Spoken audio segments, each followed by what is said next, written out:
Nah, selamat datang yang baru bergabung. Tadi kita barusan baca perikopnya dan kita bahas sedikit tentang arti nama-nama masing-masing anak-anak Yakub yang sudah lahir. Nah, dari sini ada yang mau di-sharingkan? Ya, kira-kira ini kita mungkin ada yang mau kita sharingkan apa yang bisa kita pelajari dari Lea, dari Rahel, dari Yakub, atau dari nama anak-anak Yakub, gitu. Atau juga mau menyaringkan hal yang lain, memberi kesaksian atau mau bertanya boleh. Silakan. Monggo. Silakan.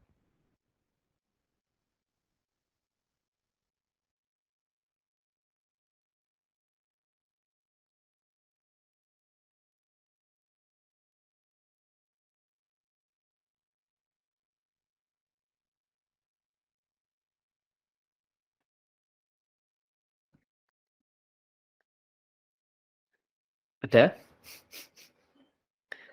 Ini gampang-gampang susah sebenarnya untuk melacak, untuk kita bisa menemukan apa yang bisa kita pelajari dari berikut malam hari ini.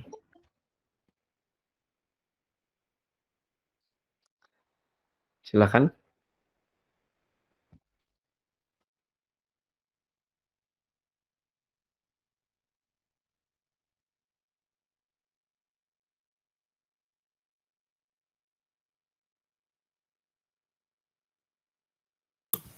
Gua aja lah Sikat tuh. daripada sepi. Gampang-gampang susah. Tuh, susah-susah gampang maksudnya. Susah-susah gampang ya.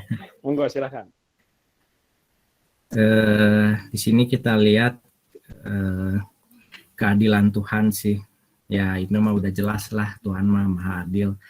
Ketika kita tidak dicintai orang, ya siapa lagi yang mencintai kita selain Tuhan gitu. Ya kita lihat ini Lea nggak dicintai, ya udah Tuhan aja yang mencintai Lea gitu. Dan makanya anaknya merudul ya, kandungannya dibuka sampai banyak banget merudul. Tapi ya di sini kita lihatlah manusiawi lah sisi Lea, ya kita pun mungkin seperti itu ya. Ketika ada berkat, Lea itu bersukacita dan berharap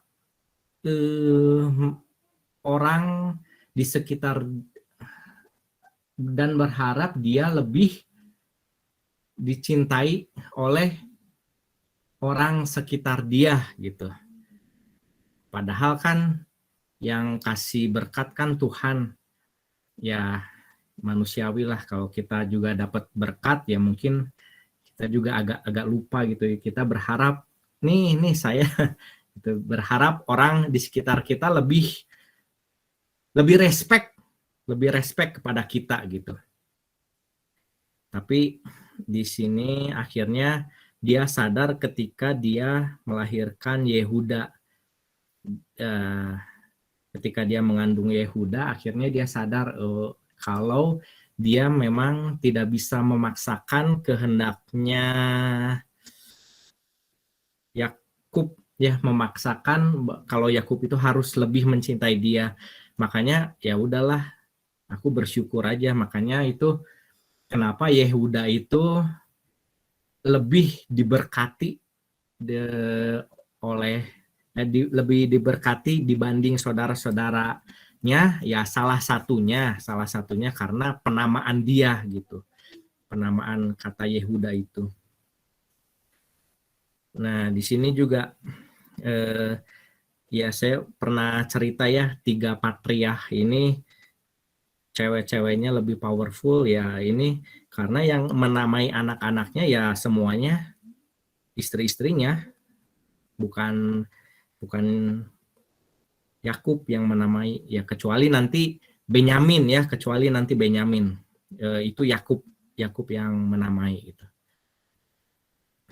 Terus ya di sini kita lihat juga ya manusiawi juga sih Rahel, kehaluan Rahel ya, dia nggak punya anak, marahnya ke Yakub gitu kan. Terus udah gitu ketika dia menyerahkan Bilha dan melahirkan anak-anaknya, dia bilang, aku menang. Menang dari mana gitu kan? Ya memang bisa dianggap itu anaknya Rahel, ya apa, menurut hukum zaman dulu memang betul. Tapi kan tidak dari rahimnya sendiri itu. Terus halu dia, ini aku menang, aku bergulat hebat dengan kakakku, aku menang gitu. Halu banget gitu. Terus juga apa ya, buah dudaim, dia ya ini juga sih sebenarnya manusiawi juga sih, ketika udah desperate minum obat lah, minum obat mungkin ya ke dokter lah, mungkin zaman sekarang gitu kan, apapun dilakukan untuk mempunyai anak gitu, makanya dia minta dudaim sampai dia menyewakan suaminya disewa gitu ya. Itulah, itu salah satu juga kepowerfulan istri-istrinya Yakub. Kamu disewa ya, kamu di sini, oh ya monggo ya, kamu di sini sekarang sama saya, oh ya monggo ya, gitulah gitu. Kira-kira gitulah Yakub ya. Terus nah ini yang di ayat 22 akhirnya kemungkinan ya kalau dilihat dari sini sih, akhirnya Rahel akhirnya memohon kepada Allah ya. Makanya ketika kita ketika Rahel menggantungkan harapan kepada Allah, ya Allah mendengarkan permohonannya ya, terus dibuka kandungannya gitu. Terus apa ya, yang Lea ketika ya manusiawi juga, ketika dia sudah bersyukur nih melahirkan Yehuda, dia akhirnya sadar, bersyukur kepada Tuhan. Tapi ya ketika dilihat, kok ini Rahel kok ini ya mau bersaing lagi nih, wah bales sama gua nih, budak gua nih dibales sama Lea ya. Gimana ya, sudah ya inilah lika-liku naik turunnya manusia ya. Apa ya, udah harusnya bersyukur, udah bersyukur, dia jatuh lagi, dia bersaing lagi sama Rahel gitu. Terus apa ya, kalau ini sih nggak ada, ini sih saya cuma cerita aja sih, kalau yang ini lucu aja sih, keingetan lucu yang ini. Dia si Yakub punya anak Dina kan. Waktu itu saya ngobrol-ngobrol, terus apa ya, saya kasih kuis gitu, berapa anaknya Yakub? Wah 12. Saya kasih jawaban 13. Pada protes semua. Apaan 13 kamu? Sesat kamu itu. Ya lucu sih. Dan saya juga ada juga di pertemuan gitu, ada bapak-bapak ngotot gitu, apa Dina? Gak ada, saya udah baca Alkitab, gak ada namanya Dina. Apa itu? Aduh, bodor itu. Jadi gimana ya? Ya ini mah cuman keingetan aja, apa, intermezzo aja sih, intermezzo ya. Kalau kita belum menguasai Alkitab sepenuhnya ya, jangan gimana ya, kasar, jangan terlihat bodoh gitu dengan sok tahu gitu. Tapi ya harusnya ya dicari dulu bener nggak gitu, dibanding ya kayak waktu itu juga saya pernah cerita ya, teman saya mendebat ketika saya bilang Raja Daud itu bukan orang tua yang baik gitu, tapi benar-benar orang tua yang parah gitu. Harusnya dia cari tahu dulu, dia baca dulu gitu, kenapa saya ngomong gitu, pasti ada dasarnya gitu. Jadi ya jangan belum diupdate ya. Dito tuh suka ini mau jadi ini editor tuh, Bert, si Dito tuh biar ini apa? Siap. Oke, mungkin gitu aja lah, bro. Thank you. Siap. Terima kasih, Ko Peter. Luar biasa ya, memang ini kalau kita lihat jalan ceritanya itu memang ini seru banget nih menurut saya. Ini lebih seru daripada drama Korea nih, kayak drama keluarga Yakub ini lebih seru ini sebenarnya. Ya inilah, ini kalau yang minggu lalu saya bilang ini konflik poligami ya beginilah. Di dalam keluarga poligami itu katanya, katanya dalam keluarga poligami itu memang peristiwa bersaing antar antar antar istri itu sering terjadi. Memang katanya demikian. Dan ini kita lihat di kisah Lea dan Rahel malam hari ini ya. Memang luar biasa. Balas-balasan gitu dari kata Pak Peter ya. Yang satu ngasih budaknya, oh nih ngasih lagi. Gitu. Balas-balasan. Dan Yakub yang memang kita lihat dari mulai Abraham, Ishak, Yakub nih kayak ini memang suami-suami takut istri gitu kayaknya. Menarik nih memang. Dan untuk Dina itu emang menarik di sini karena kalau kita lihat cara penulisan Alkitab, Alkitab itu sangat jarang menuliskan nama perempuan sebenarnya. Apalagi dalam daftar keturunan itu sangat jarang nama perempuan itu dituliskan. Tapi di sini dituliskan satu nama perempuan, yaitu Dina. Nah, kenapa nih dituliskan? Artinya Dina ini akan berperan dalam kisah-kisah selanjutnya. Gitu. Jadi kalau ada nama perempuan dituliskan, kemungkinan besar perempuan itu akan berperan dalam kelanjutan kisah di Alkitab. Tapi kalau laki-laki belum tentu. Kayak misal daftar nama Ismail, Nebayot, Kedar, Hadad gitu ya. Belum tentu mereka berperan. Belum tentu semua nama laki-laki yang disebut semuanya berperan gitu. Tapi kalau perempuan hampir pasti setiap nama keturunan perempuan yang disebut mereka akan berperan dalam kisah Alkitab. Karena memang garis keturunan Yahudi itu dari garis bapak. Gitu sebenarnya. Terima kasih Ko Peter. Luar biasa. Nah, monggo silakan yang lain. Siapa lagi yang mau men-sharingkan? Selamat datang ya, baru bergabung ya. Malam hari ini kita bahas kejadian 29 ayat 31 sampai kejadian 30 ayat 24. Nah, monggo silakan kalau ada apa yang lainnya mau sharing atau memberikan kesaksian atau mau bertanya. Monggo.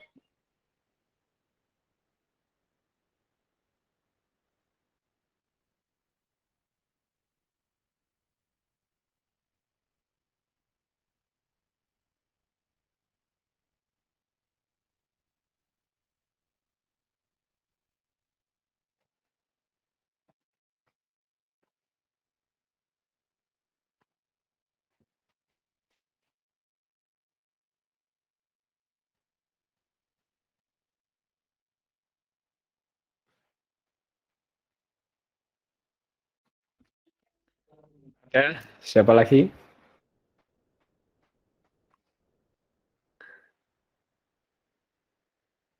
Mungkin Mas Kris mungkin mau ada yang mau sharingkan? Leo mungkin Leo. Atau Jos? Oh, Leo.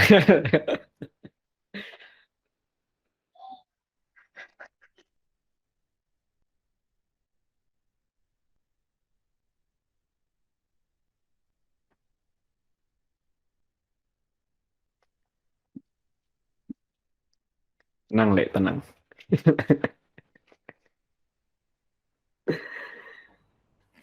Kalau itu kan apa, anak-anak Yakub itu beda ibu gitu ya. Kalau saya nggak bisa ngerti seutuhnya itu, anak-anaknya itu karena beda ibu sebetulnya akur nggak sih satu sama lain? Ya. Jadi kira-kira karena mereka beda ibu, Ya. sering berantem atau akur gitu ya, Bang ya? Tapi kalau ya nenek saya sebetulnya gitu juga, apa kakek saya punya apa istrinya 3 gitu, tapi memang apa keturunannya jadi nggak akur sebetulnya.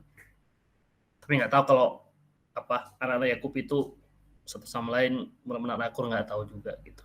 Pengen tahu aja sebetulnya apa apa di Alkitab itu dituliskan mereka itu akur atau satu sama lain jadi bertengkar, nggak tahu juga.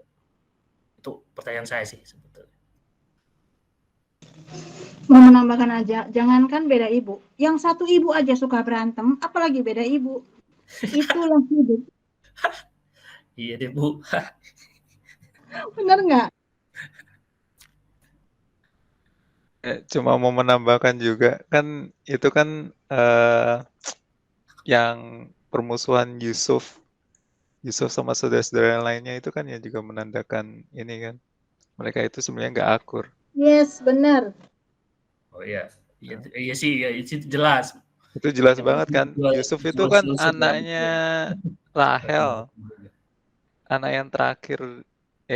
Anak yang terakhir paling kecil ya kayaknya. Nah, iya, yang 10 yang lain kan kompak ngejual si Yusuf gitu. Iya, gile nggak? Satu Jual adik kompak, sendiri. satunya enggak gitu. Karena iri juga kali ya. Iya. Ya pasti ada intriknya. Ya, ini bahaya iri ini mengerikan sekali. Walaupun satu perut ya kita asalnya, tapi bisa sejahat itu juga bisa. Ingat nggak yang kasus yang pertama Kain dan Habel juga sama kan? Itu juga sama, sampai tega bunuh adiknya. Ya, jadi memang masalah ini tuh bukan harus ini ya, memang udah naturalnya kita itu pengen menang sendiri gitu, merasa benar sendiri. Walaupun kita seperut sama adik kita. Nah, ini nih yang perjuangan kita sekarang ini. Sosokan gue ya.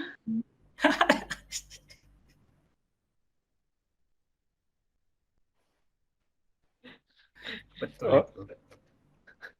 Memang ya inilah memang menariknya tuh kalau menurut saya menariknya Alkitab dengan kitab-kitab yang lain tuh salah satunya adalah karena Alkitab menceritakan tokoh-tokohnya secara jujur sekalipun Alkitab mengisahkan para nabi gitu ya. Jadi kita tidak mengenal paham bahwa nabi itu tidak berdosa, kita tidak mengenal itu gitu. Nabi juga manusia dan punya lika-likunya, termasuk juga saudara-saudara anak-anaknya Yakub tadi ya, itu sudah diceritakan kan bagaimana lika-liku mereka juga. Satu sisi memang kadang ada kompaknya, satu sisi juga ada pertikaiannya, konfliknya satu sama yang lain gitu. Itu memang menarik kalau kita lihat. Jadi intinya kalau menurut saya sebenarnya ini bisa dibilang konflik warga yang bahkan sampai saat ini pun masih terjadi ya, Didi yang bilang, yang udah dibahas ya, bahwa ini sampai sekarang pun terjadi. Satu ibu saja juga kadang kompak, kadang konflik gitu kan. Apalagi ini yang beda ibu. Memang sangat menarik. Leo mungkin mau menambahkan, monggo. Apa ya? Aku nggak itu ya. Kalau soal pernikahan mah nggak ngerti aku. Tapi tuh aku melihat itu ya di bab 30 ayat 1 ayat 2 lah kira-kira. Itu kan bilang kalau Rahel tuh pokoknya ingin anak gitu ya. Maka begitulah amarah Yakub terhadap Rahel dan dia berkata, "Akukah pengganti Allah?" dan lainnya. Aku tuh menangkap bahwa Rahel tuh segitunya ingin punya anak gitu ya. Nah, ya aku bertanya secara polos aja. Emang kenapa sih seandainya dalam pernikahan itu apakah memang ingin punya anak, atau ketika tidak punya anak apakah dianggap rendah, hina? Kok kayaknya sih apa ya, sangat desperate gitu ya kalau nggak punya anak. Nah itu aku nggak tahu. Kenapa sih latar belakangku bertanya begini, karena mungkin di sini aku yang paling muda kali ya.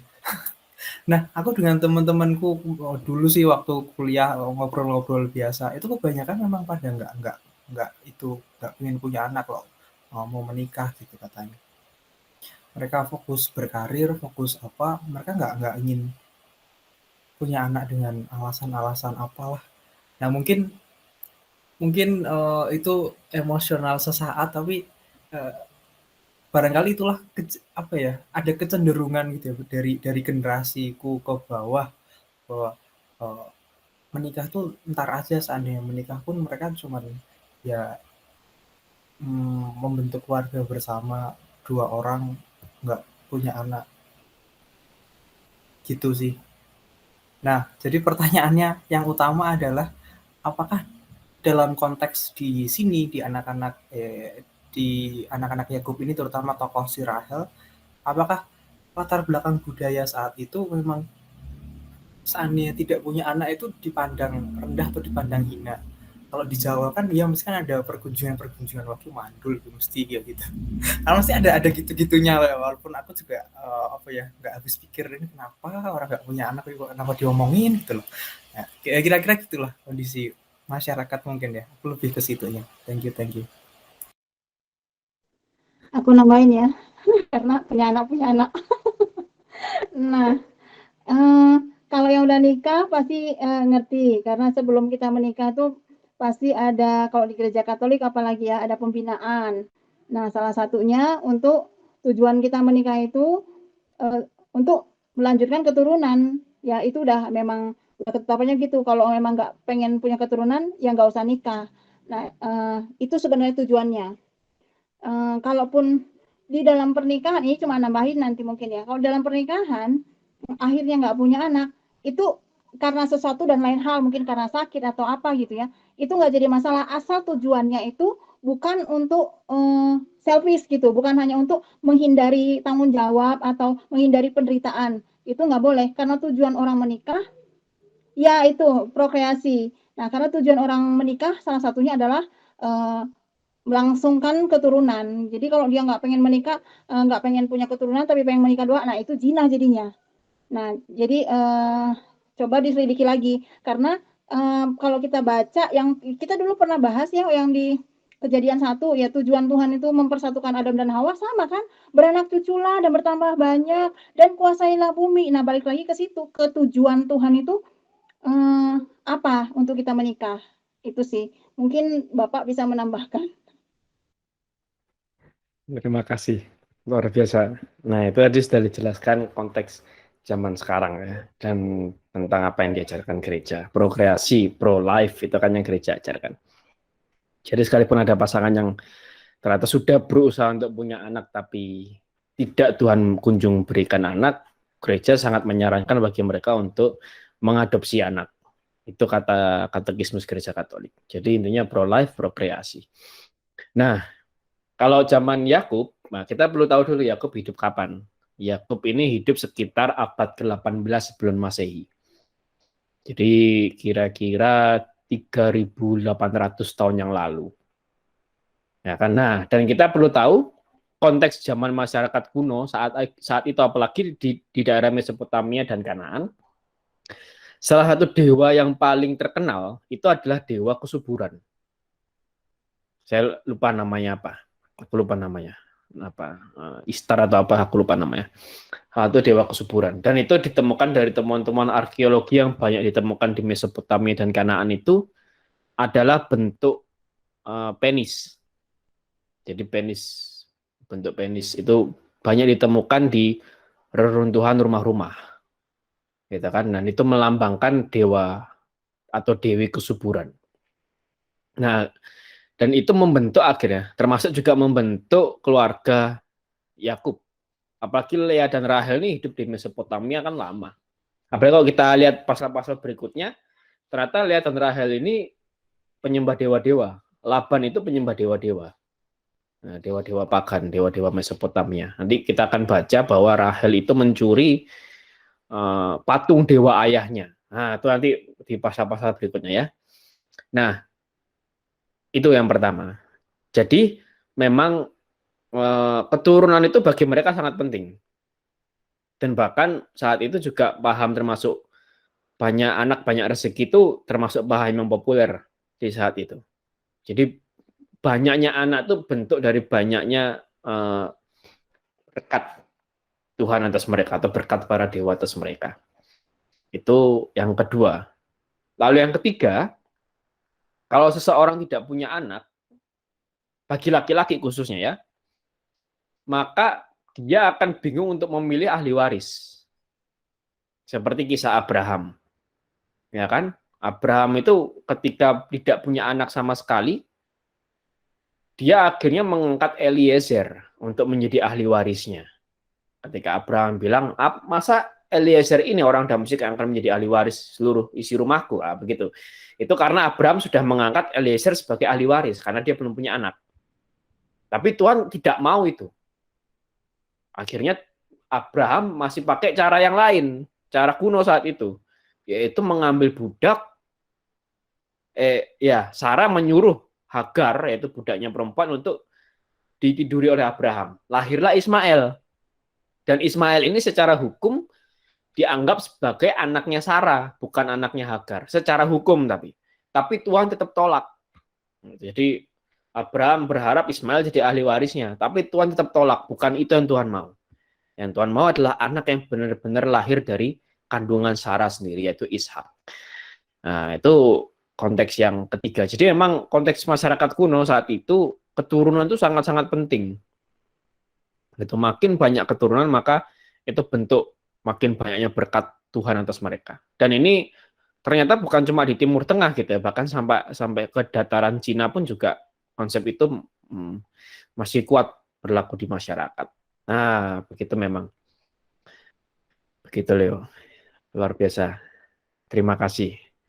Dan memang pada akhirnya ada orang yang cerita bahwa mereka awalnya menikah tapi tidak ingin punya keturunan.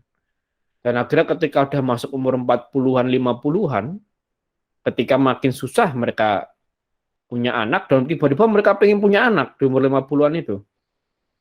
Wah, itu sangat susah. Dan pada akhirnya muncul penyesalan di dalam diri mereka. Gitu. Nah, itu yang perlu dipertimbangkan. Makanya benar kok tadi Leo bilang mungkin itu hanya perasaan sementara semata, gitu ya. Nah, itu maka perlu dipertimbangkan.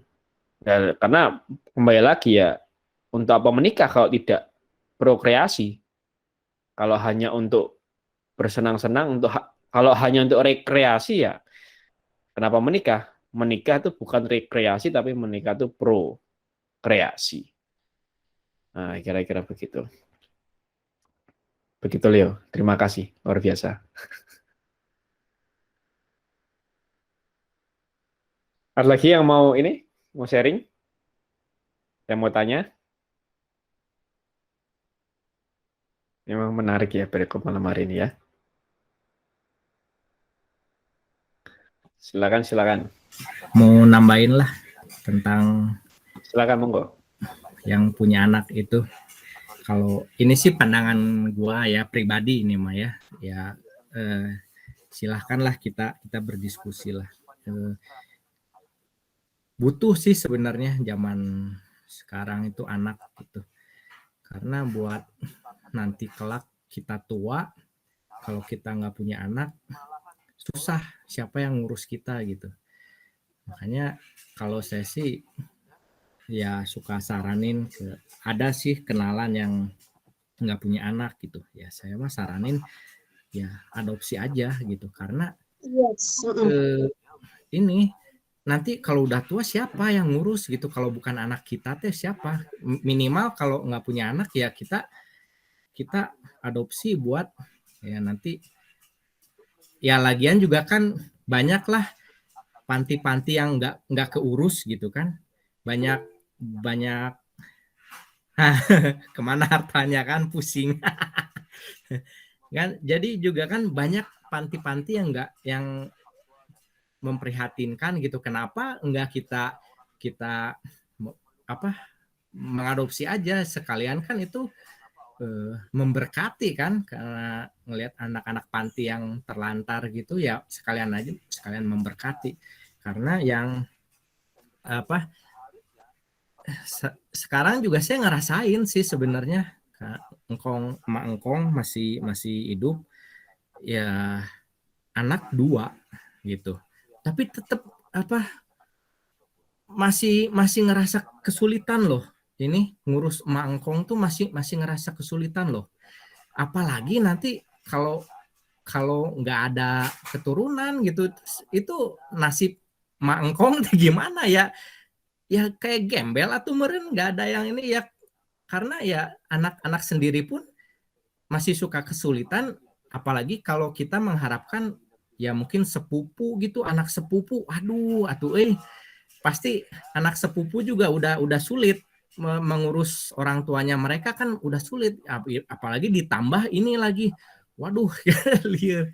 Kalau misalnya bro bro Leo sih masih masih mending ya, kalau udah ini kan di ini sama gereja kan. Ya kan banyak kan ya apa pastor-pastor, suster-suster yang di panti kan, yang diinin sama gereja kan, yang nggak masalah, kalau itu sih nggak masalah. Cuman kan kalau yang sekuler kan liar gitu. Paling itu sih ya pertimbangan pentingnya punya anak gitu. Ya itu ya, thank you bro. Terima kasih. Ya, itu meningkatkan kesadaran kita ya. Khususnya bagi teman-teman yang terpanggil untuk menikah, nah itu harus dipertimbangkan. Jangan menikah itu hanya sebagai rekreasi, tapi sebagai prokreasi, atau harus dipertimbangkan. Cuma nambahin aja. Cuma rugilah kalau hanya kreasi, karena anak-anak itu punya keajaibannya masing-masing kok, dan kita tuh sebenarnya bangga loh dipanggil ibu, bapak gitu, bangga loh gitu. Itu sounds yang dikangenin gitu. Gini, kita ngerasa kalau kita hati bapak itu kayak apa ya ketika kita punya bapak, kalau kita jadi bapak gitu loh. Kerasa banget. Kayak saya walaupun saya belum punya anak gitu ya, tapi ketika ini ponakan-ponakan saya bilang ibu, bilang Albert tuh kadang om papi gitu ya, itu ada kebanggaan tersendiri gitu loh. Oh iya ya, saya jadi ibu. Saya ngerti yang namanya korban tuh buat mereka. Saya ngerti tujuan saya kerja keras itu buat siapa gitu loh. Loh kalau kita hanya memperkaya diri sendiri, punya uang banyak, loh itu buat siapa?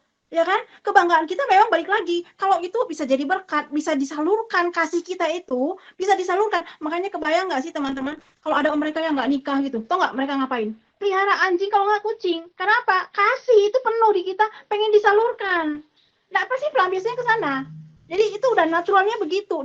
Kita kan memang ciptaan Tuhan. Ya apa yang Tuhan rasakan, Tuhan tuh nggak kekurangan kerjaan kali, mau sampai mengasihi kita. Malaikat juga dia banyak kali gitu ya. Tapi kenapa dia mau repot-repot menciptakan yang segambar dan serupa dan nggak tahu dirinya kita. Dia masih mau sayang-sayang sama kita gitu loh. Nah, itu kita bisa rasakan kalau apa? Kalau kita jadi ibu dan bapak. Nah, kecuali kalau nanti dia jadi bapak agung ya, yang terhormat bapak uskup. Nah, itu lebih banyak lagi jiwa-jiwa yang akan dia layani gitu ya. Para pastor juga, bukan dia nggak punya istri, tapi dia banyak ibu-ibu dan bapak-bapak, saudara-saudara laki-laki dan perempuan yang dia harus kasihi juga. Lebih banyak dirongrong para pastor juga gitu loh. Karena apa? Umatnya banyak. Tapi itulah sukacitanya. Kalau diri kita ini ada yang kita keluarkan dari kita, yaitu kasih, pengorbanan, dan itu memang menghidupkan. Balik lagi ke situ sih teman-teman. Jadi kalau aku pikir, kalaupun keputusan kita untuk nikah, bersyukurlah. Kalau enggak mau nikah atau pilihannya untuk selibat atau apa gitu ya, pikirkanlah, nggak bisa kita hidup itu. Karena aku punya tante gitu ya, punya tante nggak nikah juga sama. Nah, tetap jadi dia larinya kemana? Ya ke kita, ke ponakan-ponakannya. Sayangnya dia ke kita gitu loh. Kita mikir, oh iya ya, karena tetap aja itu butuh tempat, kasih itu butuh tempat, butuh ada orang yang menampung. Kalau masa dia lebih sayang sama guguknya daripada ponakannya, ya enggak. Kita walaupun jauh gini, kita sangat disayangi sama tante kita, kayak anaknya sendiri. Jadi aku pikir udah naturalnya begitu. Maaf ya kalau saya banyak bicara. Terima kasih. Luar biasa. Jadi itu ya, memang dulu pernah saya sampaikan juga bahwa kalau kita selibat itu sangat disarankan ya kita jadi pastor atau jadi suster, memang begitu. Ya kan, itu membiara. Nah, kalau kita selibat, jadi dengan seperti itu kita sudah tahu kita selibat untuk apa? Ya, untuk kerajaan Allah. Selibat untuk kerajaan Allah, itu kok kata Tuhan Yesus kan begitu. Daripada emang kalau selibat awam kan ya kurang jelas mungkin tujuannya ya. Tapi saya juga tidak tahu, saya tidak itu tadi, kalau selibat awam kurang jelas untuk apa. Tapi kalau memang selibat membiara atau diosesan gitu ya, nah itu lebih jelas tujuannya untuk apa, untuk kerajaan Allah. Nah begitu ya, jadi ini perlu dipertimbangkan buat teman-teman karena menyangkut panggilan hidup ini. Jangan salah pilih mau menikah atau mau selibat. Ya. Luar biasa seru ya pembahasan malam hari ini. Jadi sampai itu ya, menikah atau selibat ya, Buset. Sampai ke sana. Mantap, luar biasa emang. Karena perkara dimulai dari perkara anak tadi. Luar biasa. Mau ngomong silakan. Siapa lagi yang mau sharing? Mau kesaksian atau mau bertanya juga boleh. Aku mau nanya deh, boleh? Ayo Tristan, monggo. Mungkin sharing kalau ada sih ayat yang menarik buat aku itu yang di Kejadian 30 ayat 13 gitu, yang Lea berkatalah Lea, aku berbahagia. Terus aku keinget gitu, bukan kayak aku pernah dengar deh ini kayak akan menyebut aku berbahagia, dan kayak keinget ya itu kan bukannya Bunda Maria ya mengatakan itu gitu. Jadi kayak Lea Lea bilang kalau dia berbahagia karena dia punya banyak anak dan bisa melahirkan keturunan untuk Yakub. Kalau Bunda Maria kayaknya berbahagianya beda gitu. Dia melahirkan yang jauh lebih sempurna gitu, dan wah keren banget itu. Kayak keinget itu. Nah, pertanyaanku ini sih gitu, karena kan ini banyak anak ya, di Yakub itu punya banyak anak, dan ya pasti usia Yakub juga udah nggak muda lagi kan gitu. Tapi gimana sih tanggapan gereja gitu ya kalau misalnya ada yang menikah muda atau misalnya menikah punya banyak anak tapi nggak siap gitu loh untuk mengurusi, atau yang jadinya kayak nikah punya banyak anak tapi anak-anaknya itu kayak hidupnya susah gitu loh, jadi kayak keluarganya tuh susah gitu dengan karena ya secara ekonomi atau kesulitan gitu, dan ya tanggapan gereja gimana gitu. Dan itu sih masalah pertanyaanku. Wah, siap. Terima kasih Tristan. Ini pertanyaan berat nih karena ditanya apa tanggapan gereja. Waktu ini sharing aja sedikit ya. Saya belum mempersiapkan sampai ke sana soalnya. Tapi ini sharing sedikit. Waktu saya dan istri mau mendaftar pernikahan di sekretariat waktu itu, dan waktu kanonik ya. Nah, waktu kanonik oleh Pastor Maman saat itu, salah satu yang ditanya adalah, pertama syaratnya kita bebas, statusnya status bebas atau status liber, yang artinya kita tidak terikat pernikahan dengan orang lain, gitu ya, tidak terikat pernikahan atau tidak terikat dengan imamat. Itu statusnya harus status liber. Nah, yang kedua adalah kita ditanya bahwa apakah kita sudah dewasa atau belum, salah satunya itu. Jadi keputusan yang diambil itu atas dasar apa? Jadi waktu kanonik kita diselidiki. Keputusan yang diambilnya atas dasar apa? Atas dasar kesadaranmu sendiri, atau atas dasar paksaan, atau ada suatu kontrak di balik itu semua, atau apa? Itu waktu kanonik kita ditanya itu oleh pastor. Gitu. Maka dari sana saya menyimpulkan bahwa dalam gereja pasti sangat menyarankan, pertama gereja mengharuskan bahwa yang menikah berstatus liber. Ini kita konteksnya pernikahannya saling memberikan sakramen pernikahan ya konteksnya ya. Jadi bukan hanya memberkati pernikahan saja, tapi ini konteksnya saling memberikan sakramen pernikahan. Nah, pertama harus berstatus liber. Kedua pasangan harus pertama berstatus atau status bebas, tadi tidak terikat dengan pernikahan yang lain atau tidak terikat dengan keimamatan. Nah, yang kedua adalah harus dipastikan, sangat disarankan bahwa keputusan yang diambil atas dasar kesadaran, keputusan pribadi, keputusan sendiri. Ya, entah itu alasannya atas dasar cinta, atau atas dasar kedewasaan atau apapun. Tapi intinya adalah keputusan diambil ada satu keputusan yang sadar. Itu. Nah, maka kalau saya agak sedikit mengembangkan sedikit dari sana, kita perlu tahu bahwa pernikahan itu suatu keputusan yang konsekuen. Nah, itu harus ngerti. Itu. Pernikahan itu adalah suatu keputusan yang konsekuen. Artinya apa? Menikah itu bukan lagi tentang tentang perasaan atau emosi semata. Oh iya dia perhatian sama aku, kita udah saling cocok dan sebagainya macamnya. Tapi pernikahan kembali lagi suatu bentuk keputusan konsekuen. Artinya apapun yang terjadi dalam pernikahan itu, kita siap menerima apapun yang akan terjadi. Saya harus siap menerima istri saya harus siap menerima saya. Saya harus siap menerima keluarga istri saya harus siap menerima keluarga saya. Itu konsekuen. Itu konsekuensi pernikahan, yaitu penerimaan. Gitu. Makanya waktu dulu saya pernah sampaikan, agak aneh kalau orang sudah mau menikah, tapi dia membahasnya nggak sampai dalam.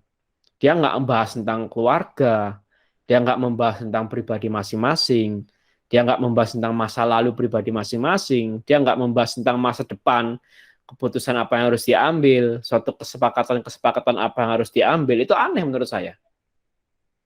Gitu. Waktu itu kita ikut paduan kasih ya, jadi itu kursus persiapan pernikahan, tapi bentuknya versinya lebih panjang. Kalau persiapan pernikahan, kursus persiapan pernikahan itu cuma 3 pertemuan, kalau ini bisa banyak, bisa sampai 2 bulan. Kita berapa kali pertemuan tuh, setiap Sabtu gitu, atau Sabtu Minggu ya, aku lupa. Tapi 2 bulan kita pertemuan, dan itu semua dibahas, dikuliti semua. Nah, cuman puji Tuhannya, bersyukurnya apa? Sebelum kita ikut PK, kita udah bahas semuanya ini. Kita udah bahas antar pribadi, kita udah bahas keluarga masing-masing, kita udah bahas mungkin masa lalu masing-masing gitu. Kita udah bahas ke depannya seperti apa. Nanti kalau aku mati duluan kamu gimana? Kita udah bahas itu. Keuangan, ya kan, masalah keuangan. Nanti kalau kita nikah, keuangan gimana? Dipegang siapa? Keputusan keuangan ada di tangan siapa? Itu perlu dibahas. Jadi itu suatu bentuk konsekuensi pernikahan, yaitu kesepakatan dan penerimaan. Itu aja dulu kalau kita ngomong tentang pernikahan. Gitu ya. Nah, jadi misal kalau konteksnya tadi yang Tristan ceritakan, seandainya ada seseorang yang dia ada beban keluarga, gitu ya. Dia harus menikah, tapi dia ada beban keluarga, entah dari beban dari orang tuanya, begitu kan. Terus bagaimana pertimbangan untuk punya anak? Bukankah bakal membebani keluarga? Ya ini harus ada keputusan dan kesepakatan. Gitu. Dia harus sadar, dia harus tahu bahwa pernikahan dalam gereja Katolik adalah prokreasi. Sangat menyarankan untuk punya anak. Kalau tidak punya anak, sangat menyarankan untuk mengadopsi. Nah, jadi dia harus siap-siap. Maka dia harus berpikir bahwa kira-kira calon suamiku atau calon istri yang akan siap menghadapi ini semua siapa? Kan begitu. Ya kan? Dan ini sudah, kalau menurut saya kalau dia dewasa, berarti dia sudah membicarakan ini sama calonnya. Aku punya masalah keluarga kayak begini. Keluarga aku butuh uang karena kondisinya begini. Kira saya pasti akan selalu support dia setiap bulan. Karena begini. Tapi kita tahu bahwa kita menikah harus punya anak. Ini gimana sayang? Harus begitu sama pasangannya. Gitu. Jadi dia jangan melihat satu pihak, jangan melihat aku, keluargaku, bagaimana ya, enggak. Tapi kita harus melihatnya kami. Kita mau gimana sayang, kan begitu. Ada realitas keluargaku seperti ini, kita mau gimana? Kita juga perlu punya anak, kita harus gimana? Nah, itu kan harus didiskusikan. Ada suatu kesepakatan, ada suatu penerimaan di sana. Kita perlu dikomunikasikan. Seperti apa? Kalau misal ternyata pasangannya akhirnya calonnya tidak menyanggupi, wah aku nggak sanggup harus menghidupi keluargamu seperti itu, kita harus punya anak, menghidupi keluarga kita sendiri, aku nggak sanggup, lebih baik kita tidak usah menikah. Ya sudah selesai perkara, nggak menikah, belum atau mungkin, kan begitu. Lalu nanti selanjutnya mungkin ketemu lagi dengan seorang calon yang lain, ya diskusikan lagi, gitu kan? Dan ini kan paling kalau di kasusnya yang Tristan ceritakan gitu ya, misal dia harus menolong orang tuanya atau siapapun itu ya, paling bisa dibilang puncak berakhirnya setelah uh, keluarga yang bersangkutan meninggal, kan begitu kira-kira. Puncak berakhirnya. Nah, nanti itu bagaimana? Apakah mau menunggu meninggal, baru memutuskan menikah atau selibat, atau bagaimana? Kan begitu. Itu sesuatu yang menurutku harus, pertama memang itu harus dipikirkan, yang kedua harus kita bawa dalam doa. Karena kita tahu kondisi keluarganya seperti itu, kalau menurut saya kalau orang itu sadar Tuhan bisa tolong, ya dia berdoa pasti. Dan saya percaya kalau memang Tuhan panggil dia untuk menikah, pasti Tuhan akan kirimkan orang yang sanggup bersama-sama dengan dia menanggung beban yang sama. Itu menurutku begitu, Tristan. Jadi pertama perlu ada kesepakatan gitu ya, dan penerimaan antara pasangan. Yang kedua, kita harus sadar ada pertolongan ilahi Tuhan. Itu makanya kenapa berkali-kali kepada teman-teman yang mau menikah, please be wise. Tolong bijak-bijaklah siapa yang akan menjadi suami atau istrimu. Gitu. Tolong bijak-bijaklah mengenai hal tersebut. Nah, itu juga ada bimbingan juga ya. Itu makanya itu, tolong bijak-bijaklah mengenai hal tersebut. Siapa yang akan menjadi suami atau siapa yang akan menjadi istrimu. Karena sama sekali tidak bisa lagi hanya berdasarkan aku cocok sama dia perhatian sama aku, dia baik sama aku, kita waktu pacaran tidak pernah ada masalah, bukan itu sama sekali. Wah, sudahlah, hal kayak gitu dalam tanda kutip lupakan saja lah. Gitu. Tapi pikirkan baik-baik dan doakanlah. Gitu. Ya kan? Pikirkan baik-baik dan doakanlah. Jadi kalau istilah saya itu kaki kita tuh menapak di bumi tapi kepala kita tuh ada di awan-awan gitu. Kita tetap hidup di bumi di realitas, kita perlu mempertimbangkan setiap realitas, tapi kita tahu bahwa kita memikirkan hal yang ilahi, ada pertolongan ilahi yang menolong. Nah, itu dua itu perlu, itu unsur-unsur penting menurut saya dalam pernikahan. Jadi pertimbangkan realitas yang kalian hadapi, keluarga, permasalahan, atau apapun itu, latar belakangmu, latar belakang keluarga dia, masalah keluarga dia, itu perlu dipertimbangkan dan harus diterima kalau pada akhirnya menikah. Ya, dan juga kita jangan lupa ada suatu pertolongan ilahi dari atas. Begitu. Nah, dia mungkin ada jawaban-jawaban.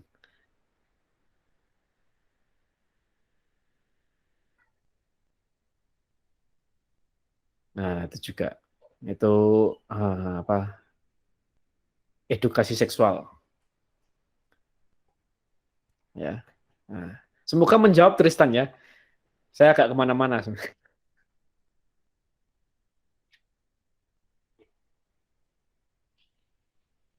Semoga menjawab Tristan.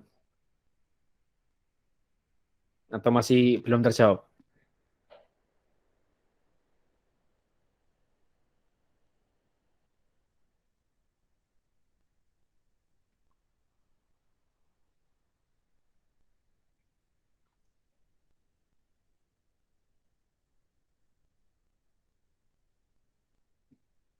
Nah, itu juga. Jadi begitu ya. Semoga menjawab. Nampaknya sedang tidak. Oh, itu sudah siap langsung juga sama. Nah, jadi itulah. Kembali lagi saya bersyukur bahwa kita berada di gereja Katolik. Jadi banyak sekali sarana dalam gereja ini. Jadi gereja itu tidak melepaskan orang untuk ya sudah kalau kamu mau nikah aja sudah sana gitu.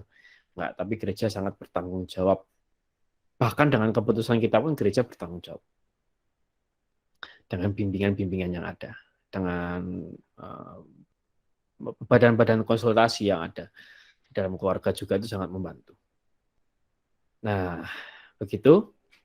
karena waktu sudah jam 8.15 gitu ya, maka kita akan lanjutkan dengan paparan. Nanti kalau masih ada waktu kita bisa saling sharing ya, saling sharing kesaksian dan mungkin kalau ada pertanyaan lagi monggo silakan. Nah, tapi sebelumnya saya mau membagikan sedikit pemaparan, tidak banyak pemaparan saya dan mungkin bisa singkat.